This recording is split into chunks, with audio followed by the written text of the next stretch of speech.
ശബരിമല സ്വർണ്ണക്കൊള്ളയിൽ ദേവസ്വം ഉദ്യോഗസ്ഥരുടെ സഹായം ലഭിച്ചെന്ന് ഉണ്ണികൃഷ്ണൻ പോറ്റി. തട്ടിയെടുത്ത സ്വർണം ഉദ്യോഗസ്ഥർക്കുൾപ്പെടെ വീതം വെച്ച് നൽകിയെന്നും പോറ്റി അന്വേഷണ സംഘത്തിന് മൊഴി നൽകി. ആരൊക്കെ പ്രതികളായാലും അവരെയെല്ലാം നിയമത്തിന് മുന്നിൽ കൊണ്ടുവരണമെന്ന് മന്ത്രി വി എൻ വാസവൻ പറഞ്ഞു. കസ്റ്റഡി ലഭിച്ച പോറ്റിയെ SIT തിരുവനന്തപുരത്തെത്തിച്ചു.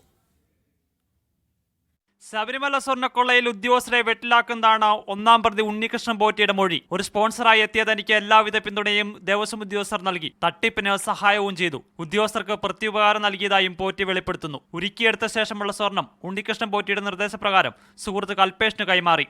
കൽപേഷ് ദേവസ്വം ഉദ്യോഗസ്ഥർക്കും ഉണ്ണികൃഷ്ണൻ പോറ്റിക്കും ഒരേപോലെ പരിചയമുള്ള ആളാണെന്നും അന്വേഷണ സംഘത്തിന് വിവരം ലഭിച്ചിട്ടുണ്ട്. ഉണ്ണികൃഷ്ണൻ പോറ്റിയെ അറസ്റ്റ് ചെയ്തതിൽ സന്തോഷമുണ്ടെന്ന് ദേവസ്വം വകുപ്പ് മന്ത്രി വി എൻ വാസവൻ. വളരെ സന്തോഷമുണ്ട്.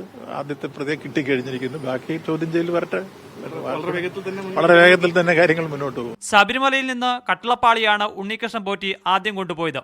സ്വർണം തട്ടിയെടുക്കാൻ ആദ്യഘട്ടത്തിൽ ഉദ്ദേശമുണ്ടായിരുന്നില്ല. കട്ടളപ്പാളികൾ കൊണ്ടുപോയി പലയിടങ്ങളിലും പ്രദർശിപ്പിച്ച് പണമുണ്ടാക്കാനാണ് ശ്രമിച്ചത്. എന്നാൽ സ്വർണം പൂശി കട്ടളപ്പാളികൾ തിരികെ എത്തിച്ചപ്പോൾ പോറ്റിക്ക് ലക്ഷങ്ങളുടെ നഷ്ടമാണ് ഉണ്ടായത്. പിന്നീടാണ് ദ്വാരപാലക ശില്പങ്ങൾ കൊണ്ടുപോയി സ്വർണം തട്ടാൻ ശ്രമിച്ചത്. മീഡിയ 1 തിരുവനന്തപുരം.